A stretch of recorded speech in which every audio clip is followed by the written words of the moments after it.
Di sebuah kampung yang tenang, hidup sepasang suami istri sepuh, Bu Ranti, wanita anggun berusia senja, dan Pak Somad, ketua RW yang sedang terbaring sakit di rumah sakit. Kehidupan mereka berubah ketika seorang pemuda tetangga bernama Raka, yang dikenal sangat dekat dengan keluarga itu, menawarkan bantuan menjaga Pak Somad. Namun, yang awalnya hanya niat tulus berubah menjadi situasi penuh gejolak. Saat Raka membantu mengantar Bu Ranti pulang karena kelelahan, insiden kecil membuat keduanya bersentuhan fisik. Perasaan yang selama ini terpendam mulai menyeruak. Apalagi saat Raka kembali ke rumah Bu Ranti dan mendapati wanita itu mengenakan pakaian tipis yang tak biasa. Hubungan mereka semakin dalam, bahkan mencapai titik yang melanggar batas, di tengah kondisi Pak Somad yang masih koma. Rahasia demi rahasia terbuka, termasuk beban batin Bu Ranti sebagai istri dari pria yang kehilangan fungsi kelakiannya karena diabetes kronis. Meski sadar bahwa hubungan mereka salah, keduanya larut dalam gejolak batin dan keintiman terlarang. Bahkan setelah kepergian Pak Somad untuk selamanya, Bu Ranti memilih untuk tetap tinggal di kampungnya, bukan karena rumah atau bisnis, tapi karena seseorang yang diam-diam mengisi ruang kosong di hatinya.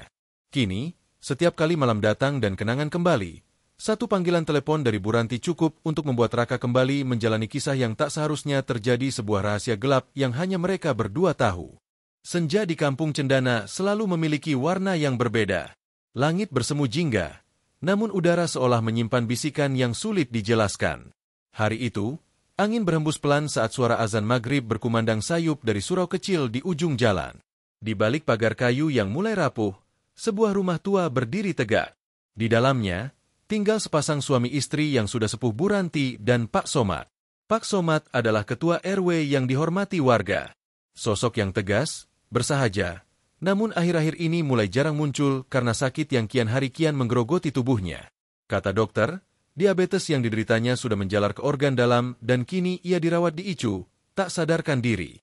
Rumah itu kini hanya dihuni Bu Ranti, wanita yang bagi banyak orang sudah sepatutnya dipanggil nenek. Tapi tidak bagiku.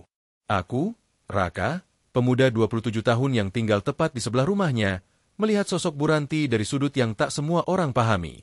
Bagiku, ada aura berbeda dalam setiap tatapannya. Ia bukan sekadar ibu RW. Ia adalah perpaduan antara keanggunan dan luka batin yang nyaris tak terlihat. Aku kenal baik dengan keluarga itu. Sejak kecil sering main di halaman rumahnya, memakan kue buatan tangannya, bahkan tidur di ruang tamunya saat listrik rumahku padam. Kami sudah seperti keluarga. Setidaknya begitulah kata orang-orang. Tapi yang mereka tidak tahu adalah, ada sesuatu dalam hatiku yang perlahan tumbuh, dan aku pun tak sanggup menebangnya. Semua berawal 2 minggu lalu. Hari itu, aku ikut mendampingi Bu Ranti di rumah sakit. Tak ada anaknya yang datang. Mereka semua tinggal jauh di luar pulau. Ia sendiri, menjaga Pak Somad siang malam tanpa jeda. Matanya sembab, rambutnya kusut. Tapi entah kenapa, bahkan dalam kelelahan yang nyata itu, ia tetap terlihat indah. Aneh, tak masuk akal, tapi nyata. Ibu pulang dulu, biar saya jagain di sini, ucapku, memaksakan senyum sambil memegang lengannya yang dingin. Ia menatapku lama, seolah ingin memastikan bahwa aku benar-benar tulus. Lalu ia mengangguk pelan. Saat mengantar Bu Ranti pulang dengan motorku, hujan rintik turun tanpa aba-aba. Di tengah jalan, aku hampir menabrak mobil yang terparkir sembarangan. Aku rem mendadak. Tubuh Bu Ranti terdorong ke punggungku. Tapi yang menyentuhku bukan hanya tubuhnya, melainkan perasaan yang selama ini kupendam dalam diam. Sentuhan itu seketika menyalakan nyala api kecil dalam diriku. Dan sejak saat itu, bayangannya tak pernah hilang dari kepalaku. Sesampainya di rumah, Bu Ranti membuka helmnya perlahan. Rambutnya berantakan, pipinya basah. Entah karena hujan, atau mungkin air mata. Ia menatapku dengan tatapan yang sulit dijelaskan, campuran antara lelah, kehilangan, dan harapan. Raka, kamu pulang dulu aja. Nanti kalau udah bersih, datang ke sini lagi ya. Ibu sendirian. Aku hanya bisa mengangguk. Kata-katanya menggema terus di kepalaku selama mandi. Air keran mengalir deras, tapi pikiranku jauh melayang. Kenapa aku merasa ini bukan sekadar permintaan biasa? Kenapa aku merasa ada sesuatu yang belum selesai? Ketika aku kembali ke rumahnya, suasana terasa berbeda. Aneh. Seolah rumah itu menunggu sesuatu. Di meja tengah sudah tersedia secangkir teh dan beberapa potong kue. seperti yang biasa ia buat saat lebaran. Tapi kali ini tak ada tamu, tak ada keluarga, hanya aku dan dia. Dari dalam kamar mandi terdengar suaranya. "Maaf ya, Rak, ibu masih bersih-bersih. Duduk dulu aja, ya." Aku duduk, menatap ruang tamu yang penuh kenangan masa kecil. Tapi kini terasa asing. Dinding itu, sofa itu, aroma rumah itu, semuanya terasa berubah. Tak lama, Bu Ranti keluar dari kamar mandi. Aku terdiam. Nafasku tercekat. Ia hanya mengenakan kain tipis yang nyaris tak cukup menutupi tubuhnya. Cahaya lampu menyorot dari belakang, membuat siluet tubuhnya semakin jelas. Ia berjalan pelan ke arah lemari, membelakangiku. Sesekali ia membungkuk, mencari sesuatu. Aku mencoba mengalihkan pandangan, tapi gagal. Ada pertanyaan besar di benakku malam itu. Apakah ini semua kebetulan? Atau isyarat? Di balik suara lembut dan sikapnya yang tenang, ada badai yang sedang bergerak pelan, dan aku tak tahu apakah aku sedang berdiri di tepi, atau sudah masuk ke dalam pusarannya. Dan sejak hari itu, tak ada satu malam pun yang bisa kulalui tanpa membayangkan kejadian di rumah itu. Aku tahu, sesuatu sedang tumbuh, dan aku tak yakin bisa membendungnya. Aku tak pernah menyangka, satu langkah kembali ke rumah itu malam itu akan mengubah arah hidupku. Bahkan ketika aku mengetuk pintu rumah Bu Ranti lagi, tak ada firasat aneh yang mengusik. Tak ada angin kencang, tak ada petir menyambar. Tapi siapa sangka, badai bisa datang dalam bentuk yang lebih halus, lebih lembut, dan justru menghancurkan lebih dalam. "Ibu sendirian?" tanyaku pelan dari luar pagar. Pintu terbuka perlahan. Di sana ia berdiri, Bu Ranti, dengan rambut masih basah, wajah polos tanpa rias, dan duster tipis berwarna biru pucat yang nyaris transparan terkena cahaya lampu ruang tamu. "Iya, masuk aja, kamu pasti capek juga, kan?" ucapnya pelan, seolah tak menyadari betapa getarnya suara yang kudengar bukan dari mulutnya, tapi dari hatiku sendiri. Langkahku berat, bukan karena tubuh, tapi karena dilema yang menindih batin. Di meja, ada 2 gelas teh panas dan beberapa potong roti kering yang sudah tersaji. Seolah malam itu memang telah disiapkan, entah oleh siapa, entah untuk apa. Kami duduk, agak jauh, tapi udara terasa lebih sempit dari biasanya. Hening. Tapi bukan karena kekosongan, melainkan karena masing-masing dari kami sibuk menahan sesuatu yang tidak boleh muncul ke permukaan. "Ibu sering begadang?" tanyaku memecah hening. Ia tersenyum, tapi senyum itu menyimpan getir. "Setiap malam, sejak bapak sakit, ibu susah tidur. Kadang cuma duduk, nunggu pagi." Aku menatap matanya. Ada lelah di sana, tapi juga ada sesuatu yang lebih dalam, kesepian. Kami mengobrol panjang tentang masa lalu, tentang toko baju miliknya yang sekarang jarang buka, tentang anak sematawayangnya yang kini tinggal jauh dan jarang pulang, dan yang paling menyakitkan, tentang Pak Somad. "Sakitnya makin parah," bisiknya lirih, menatap keluar jendela yang gelap. "Dokter bilang mungkin tinggal hitungan minggu." Aku tercekat, bahkan kata-kata itu saja cukup untuk menusuk dadaku. "Ibu kuat," sahutku sambil menunduk. Ia menggeleng pelan, air matanya menetes tanpa suara. "Kuat itu bukan karena ibu nggak pernah jatuh, Rak, tapi karena nggak ada pilihan." Saat itu, aku ingin memeluknya. Bukan karena nafsu, tapi karena ada luka dalam dirinya yang seakan merambat ke tubuhku sendiri. Tapi aku hanya diam, menahan guncangan di dada. Lalu ia berdiri, menuju kamar. "Rak, kamu nginep sini aja, ya? Ibu takut sendiri. Nanti ibu siapin tikar," ucapnya setengah berbisik. Aku nyaris menjawab, "Tidak," tapi suara itu seakan tercekik di tenggorokanku. Malam itu, aku tidur di ruang tengah. Tikar digelar, selimut tipis diberikan. Bu Ranti masuk ke kamarnya, lalu kembali keluar, kali ini dengan rambut tergerai dan duster yang lebih longgar, berwarna krem, lembut seperti sinar bulan. "Ibu tidur di sini juga ya?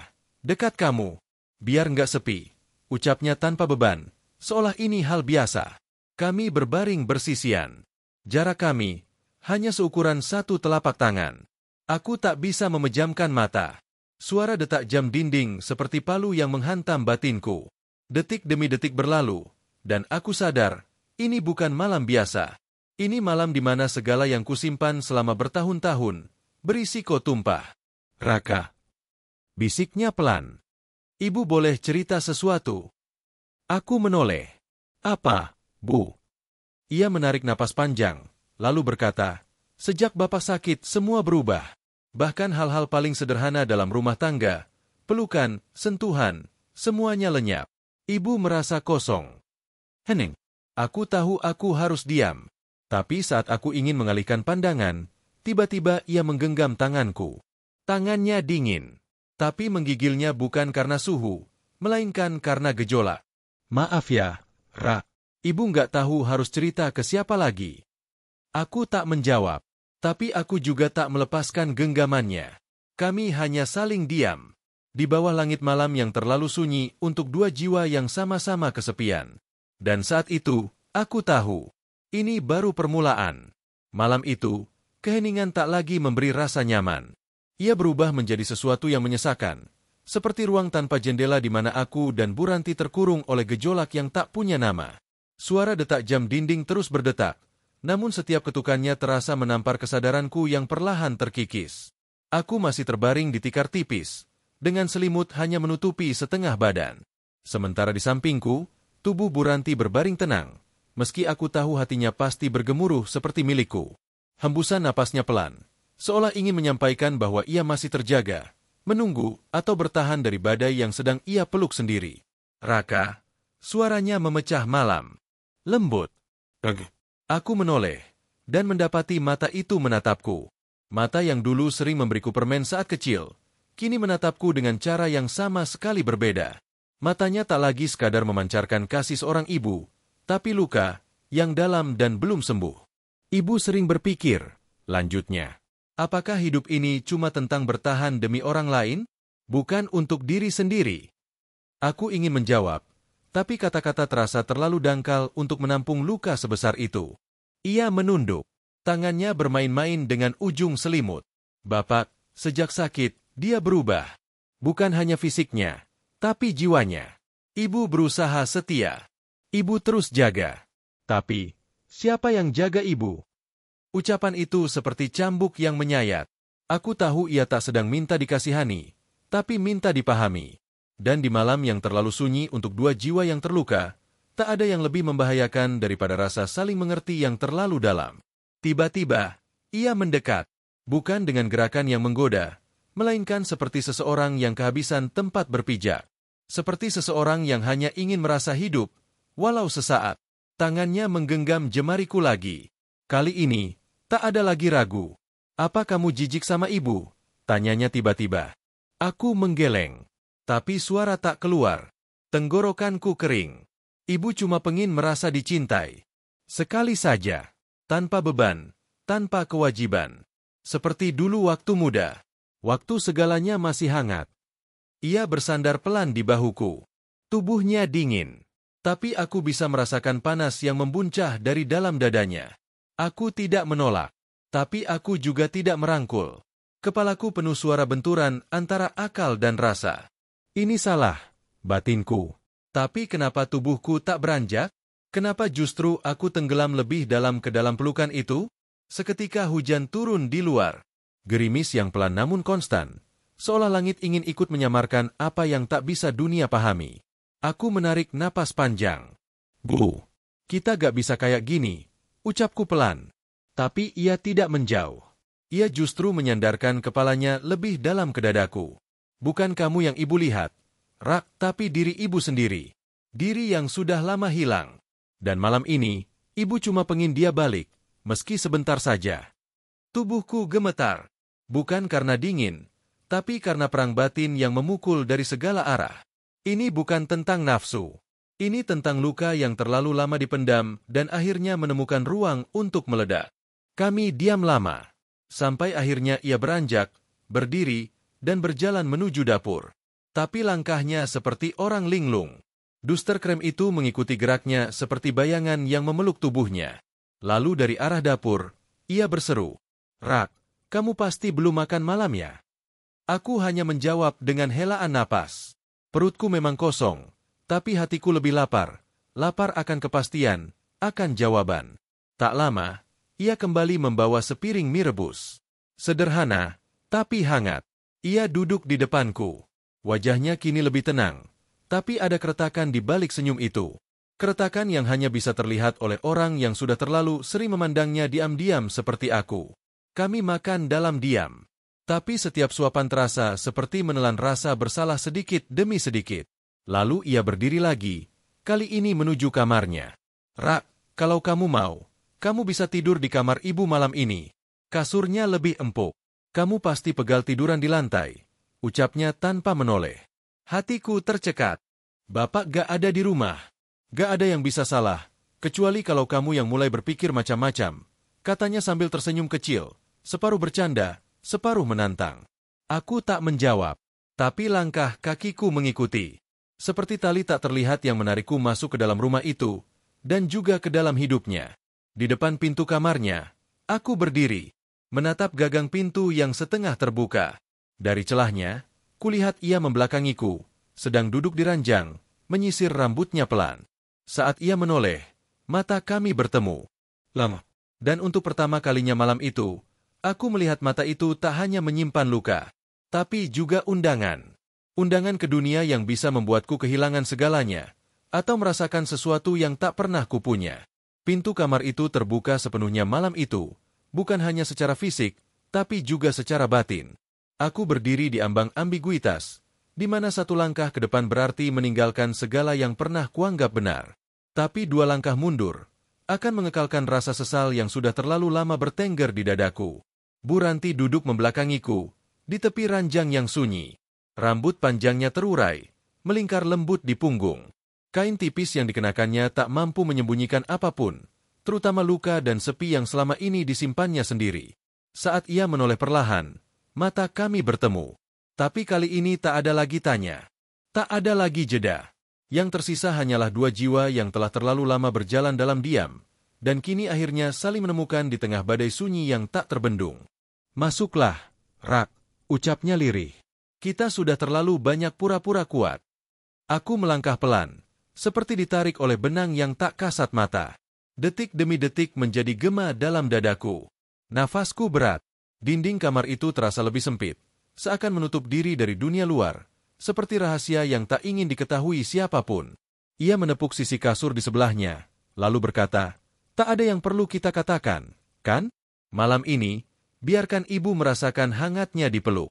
Bukan sebagai istri yang ditinggal, tapi sebagai perempuan yang masih ingin dicintai. Kalimat itu menghantam seluruh benteng moral yang selama ini coba kutegakkan. Aku duduk di sebelahnya. Jarak kami hanya sejengkal. Tapi hati kami sudah menempuh ribuan kilometer dalam diam. Ibu tahu, kamu pasti bingung.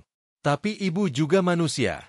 Ibu butuh merasa hidup, meski hanya untuk satu malam. Perlahan, ia menyentuh jemariku, dan genggaman itu tak seperti sebelumnya.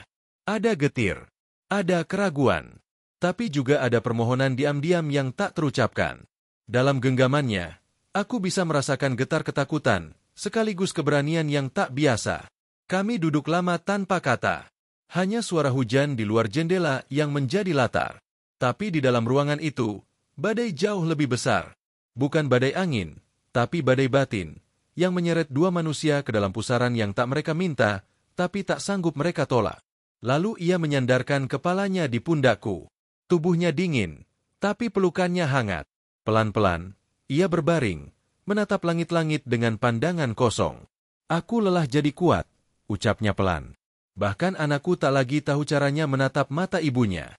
Aku hanya ingin seseorang melihat aku masih utuh, meski hatiku sudah berkeping-keping. Aku berbalik menghadapnya. Mata kami bertemu. Tak ada senyum, tak ada kata, tapi semuanya jelas. Perlahan, tanganku menyentuh pipinya. Ia menutup matanya, seolah menyerah, bukan kepada godaan, tapi kepada harapan yang terlalu lama dikubur. Ciuman pertama kami tak terburu, tak meledak-ledak, tapi lirih, seperti bisikan rindu yang terlalu lama disimpan di balik jendela. Seolah-olah waktu ikut berhenti, memberi ruang bagi kami untuk jatuh tanpa dihukum oleh dunia. Selimut ditarik, lampu diredam, hujan di luar mulai reda, tapi badai di dada kami baru saja mencapai puncaknya. Kami hanyut dalam pelukan yang penuh luka, ciuman yang menghapus jarak usia, dan bisikan-bisikan tanpa suara yang memanggil nama masing-masing dengan cara yang tak seharusnya. Malam itu, tubuh kami menyatu. Tapi yang lebih gawat, jiwa kami pun mulai saling terikat. Setelahnya, kami hanya diam. Masih berpelukan, tapi pandangan menerawang. Tak ada perayaan. Tak ada air mata. Hanya keheningan, yang lebih bising dari keramaian manapun di dunia. Rak, ucapnya nyaris tanpa suara. Apa kita berdosa? Aku menarik napas, menahan gemuruh. Kita manusia, Bu. Kita terluka. Dan kita salah. Ia menoleh padaku. Kalau salah ini bisa membuatku merasa hidup lagi, aku siap menanggungnya. Aku ingin mengatakan bahwa ini gila. Bahwa semua ini harus dihentikan. Tapi di balik kalimat yang tersusun di kepalaku, ada rasa yang tak bisa kubohongi. Aku tak ingin malam ini berakhir. Pagi harinya, suara burung dan sinar matahari menyusup masuk dari celah tirai. Kami masih dalam pelukan yang sama. Tapi rasanya berbeda. Kini tak hanya hangat, tapi juga berat. Saat aku membuka mata, Bu Ranti sudah duduk di pinggir ranjang, mengenakan mukena. Ia menatap keluar jendela. Bibirnya bergetar melafalkan doa. Tapi bahunya sedikit gemetar. Apakah karena dingin? Atau karena sadar akan apa yang telah terjadi? Aku tak berani bertanya. Aku hanya mengambil bajuku perlahan, bersiap pergi sebelum dunia kembali sadar. Tapi sebelum aku membuka pintu, ia menoleh padaku. Rak, jangan pergi jauh. Aku belum siap kehilanganmu juga. Kalimat itu membuat langkahku beku. Dan di sanalah aku sadar. Yang kami ciptakan bukan hanya satu malam yang salah, tapi sebuah rahasia yang akan terus hidup selama kami masih bernapas. Sejak malam itu, segalanya berubah. Bukan karena dunia tahu, tapi karena kami tak bisa lagi membohongi diri. Tubuh ini mungkin bisa berjarak, tapi hati kami sudah terlanjur berpaut dalam sunyi yang tak layak. Setiap kali aku melewati pagar rumahnya, dadaku selalu berdebar. Apakah ia sedang memikirkan hal yang sama? Apakah ia juga merasa bersalah? Atau justru mulai menaruh harap? Hari-hari kami kembali normal. Atau lebih tepatnya, pura-pura normal. Ia tetap membuka toko bajunya yang kecil di pojok gang. Aku tetap membantu warga dan beraktivitas seperti biasa. Tapi setiap senja datang, setiap bayangan langit menghitam di ujung desa, kerinduan itu kembali merambat seperti kabut tipis yang menusuk diam-diam. Dan entah kenapa, kesalahan itu terasa seperti kebutuhan. Suatu sore, saat matahari tenggelam di balik atap seng, aku melihat Bu Ranti sedang menyiram tanaman di halaman. Ia mengenakan kebaya abu-abu dan kain batik yang dililit rapi. Tapi matanya kosong. Tak seperti biasanya. Aku menyapa dari seberang pagar. Bu, sehat. Ia menoleh dan tersenyum tipis. Tapi senyumnya mengandung ratusan kata yang tak terucap. Mampir sebentar, Rak, katanya. Kami duduk di bangku kayu tua di depan rumah. Teh hangat kembali disuguhkan. Tapi tak ada pembicaraan. Hanya diam. Lama. Hingga akhirnya ia berkata, Raka, ibu takut. Aku menoleh cepat. Takut apa? Takut kita terlalu jauh. Takut suatu saat, bukan cuma kita yang tahu. Kalimat itu menamparku lebih keras dari apapun. Bukan karena isinya, tapi karena keberaniannya. Lalu kita harus bagaimana? Tanyaku. Ia menatapku lama. Matanya berair. Aku ingin selesai. Tapi aku juga gak mau kehilangan. Aku menggigit bibir, menahan sesak. Kalimat itu terlalu jujur. Terlalu menyakitkan. Tapi juga terlalu manusiawi. Kalau terus begini, kita hanya akan makin dalam. Dan yang kita hancurkan bukan cuma perasaan, tapi juga nama, kepercayaan, bahkan mungkin harga diri. Ucapku, mencoba tenang walau hatiku gemetar. Ibu tahu, ia menarik napas panjang. Maka itu, mungkin kita harus memberi jarak. Bukan karena benci, tapi karena cinta yang salah juga harus berani mengalah. Aku menunduk. Rasanya seperti kehilangan sesuatu yang bahkan belum sempat benar-benar kugenggam. Kalau kamu mau, kita cukupkan sampai di sini. Tapi tetap saling ada meski tak bersentuhan lagi, katanya pelan. Hening menyelimuti. Angin berhembus pelan, mengibaskan ujung kerudungnya. Ia seperti malaikat yang bersalah, tapi tetap memilih taubat dengan kepala tegak. Lalu aku mengangguk. Pelan. Berak. Dan saat itu pula, kami menyadari, solusi terbaik bukanlah bersama secara fisik, tapi kembali menjaga apa yang pernah kita rusak sebelum semuanya ambruk. Beberapa hari berlalu. Aku tak lagi ke rumahnya malam-malam. Ia pun tak lagi menelepon larut seperti sebelumnya. Tapi setiap kali aku lewat depan rumah itu, hatiku tetap tertinggal di dalamnya. Dan aku tahu, kadang cinta yang paling besar adalah yang tak diperjuangkan, tapi dibiarkan kembali pada tempat yang seharusnya. Musim berganti. Hujan mulai jarang turun. Daun-daun kering mulai berserakan di jalan setapak depan rumah Bu Ranti. Tapi yang paling terasa berbeda bukanlah cuaca, melainkan keheningan yang sejak malam terakhir itu telah menjelma menjadi jarak yang menyakitkan. Aku tak pernah lagi masuk ke rumah itu. Tapi setiap kali aku membuka jendela kamarku di pagi hari, pandanganku tak bisa lepas dari rumah di sebelah. Rumah yang menyimpan terlalu banyak perasaan, terlalu banyak detak jantung yang disangkal. Pak Somad akhirnya pergi. Ia menghembuskan napas terakhirnya dalam sunyi, ditemani hanya oleh istri dan adik perempuannya. Aku tak berada di sana. Bukan karena tidak peduli, tapi karena tak berani. Karena di saat-saat seperti itu, keberadaanku bukanlah penghibur, melainkan perusak kesakralan perpisahan. Bu Ranti menangis, tapi tidak meraung. Ia menangis dalam diam, seperti caranya mencintai, seperti caranya menyimpan rahasia. Aku melihatnya dari kejauhan, memakai baju hitam dan selendang putih. Matanya sembab, namun tubuhnya tegak, seolah ingin memberitahu dunia bahwa ia kuat, walau dalam dirinya yang hancur hanya ia sendiri yang tahu. Setelah pemakaman itu, aku memberanikan diri untuk mendekat. Ia duduk sendiri di teras rumah, menggenggam foto tua dalam bingkai kayu. Foto pernikahannya. Kamu datang juga, ucapnya pelan, tanpa menoleh. Aku duduk di sampingnya. Tak berani bicara. Bapak orang baik, tapi hidup tak pernah sesederhana baik dan jahat. Kita semua punya ruang abu-abu yang tak bisa dijelaskan kepada siapapun. Aku mengangguk, tak sanggup berkata. Hanya hatiku yang mengiyakan, berulang-ulang. Kamu tahu, Ra, kadang hidup ini bukan soal siapa yang paling benar, tapi siapa yang paling berani menanggung salah. Aku menunduk, dan di detik itu juga aku tahu, semua ini akan terus hidup di kepala kami. Bukan karena kami mengulanginya, tapi karena kami tahu, itu tak akan pernah benar. Tapi juga tak bisa disangkal. Beberapa minggu setelahnya, Bu Ranti menolak ajakan anaknya untuk pindah ke luar pulau. Ia tetap di rumah itu, katanya untuk mengurus toko baju dan makam Pak Somad yang tak bisa ditinggalkan. Tapi aku tahu, sebagian dari alasannya adalah karena aku. Dan sebagian dari diriku juga tetap tinggal, karena dia. Namun kami tak pernah lagi menyentuh, tak pernah lagi mengulang. Bahkan sapaan kami kini lebih singkat, seperti dua orang yang pernah tenggelam dalam badai, tapi akhirnya selamat karena tahu kapan harus berenang menjauh. Hari ini, aku kembali duduk sendiri di depan jendela, menatap matahari sore yang perlahan tenggelam, seperti perasaan yang akhirnya kupendam kembali. Dan aku sadar, cinta kadang bukan tentang memiliki, tapi tentang melepaskan dengan sepenuh hati, agar tak ada lagi hati yang remuk di kemudian hari.